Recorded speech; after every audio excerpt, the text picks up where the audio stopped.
Romney tapped Paul Ryan for his Veep, and now is the time on Trifecta when we do our happy dance. I'm Steve Green. This, of course, is Trifecta, and here to join me in the Veep Stakes Tango, Bill Whittle and Scott Ott. All right, Bill, as long as there's no singing, we're in good shape. Bill, a couple of months ago when we last talked about this, I said I'd rather see Ryan stay in the House where I thought he could do the most good. And if I remember correctly, you were our Ryan guy on that panel. So tell me, what's he bring to the ticket? Well, first of all, it's a shocking concession on the part of the Republican Party that there may be conservatives located somewhere in the area. So you got to throw just that enormous thing into the bone. You know, it's a giant bone thrown to conservatives. So putting aside all the other aspects of it, it's just nice to be recognized. You know, we don't always have to be the first girl at the dance, but it's nice if somebody could just wink at us every now and then, just to remind us that we're still alive. So needless to say, fires up the Tea Party and the conservative base, or the conservative wing of the Republican Party.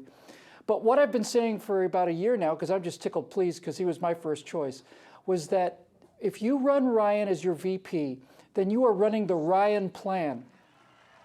You are running on the only serious plan to get us out of this catastrophic debt bomb that is headed our way. And I always felt that if Mitt Romney selected Paul Ryan and ran on the Ryan plan, one of two things would happen. You'd either win the election, and if you won the election, you won the election with the mandate to fix the fundamental existential threat to this country. Or if you lost the election, you lost the election by putting down a marker on what could have saved this country, because if Barack Obama is reelected and we continue to see these $4 trillion budgets with $1.5 trillion deficit, $2 trillion deficit per year, the economy will not be here in 2016. There's no question in my mind. So it's a great way to win, and it's a great way to lose, and that's what I'm calling this week's Afterburner, by the way. All right, well, I can't wait to see that one. All right, Scott, I want to show you my favorite moment of the campaign so far. Watch this clip.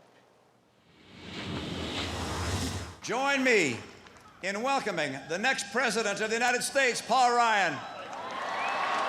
Every now and then, I'm known to make a mistake. I did not make a mistake with this guy.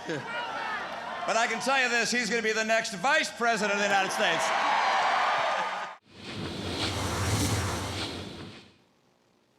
Freudian slip. Scott, you know what, all the kidding aside, Ryan is vulnerable on the left on Medicare, and he's got some vulnerabilities on the right, too, for his votes in favor of TARP and the GM bailout. Has Romney made a mistake?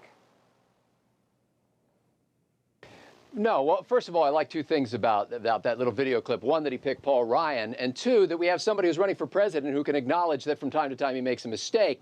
That's kind of a novelty as you look at the last 3 years.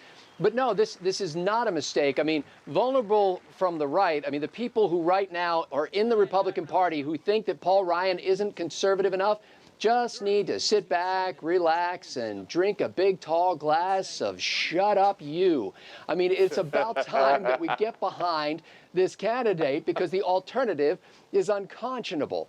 And as a matter of fact, if he's not vulnerable from the left on Medicare, oh my goodness, he's the only guy who has a plan to save Medicare. The existing occupant of the White House actually has a plan that calls for the destruction of Medicare in the neighborhood of 11 to 12 years from now. It's insolvent. It will collapse in 11 or 12 years if we don't do something to change that. So this is the guy who actually has the plan to save Medicare. That's right, he does. You know what, Bill, I should have mentioned a minute ago that now that Ryan is on the ticket, I'm glad he's there. I think I was wrong to go with anybody else, and here's why. David Axelrod is claiming that Romney, and this is a quote, will take his cues from Paul Ryan. Isn't that what has people excited? Isn't that a plus? Works for me.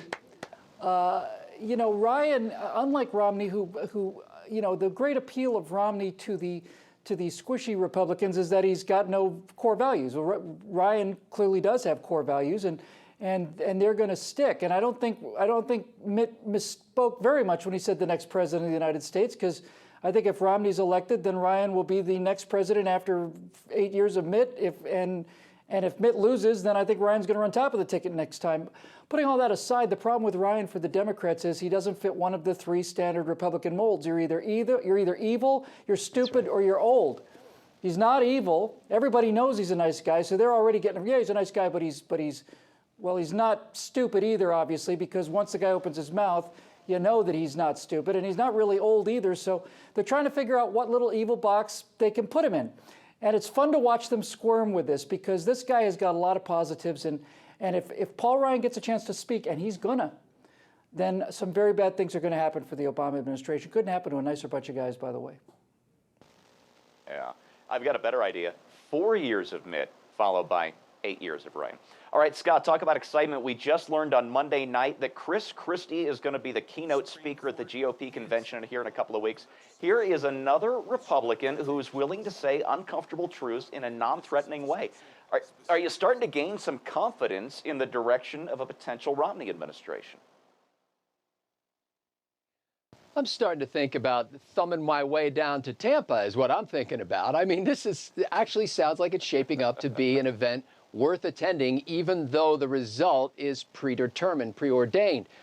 Yeah, this is exciting because what you see is really a broad range of those under the big Republican tent who are getting up and boldly speaking that which they believe. And you see a party that, by contrast with the opposition, actually embraces those differences and says, hey, look, let's get together every 4 years and pick our nominee, but that doesn't mean we need to tear each other apart.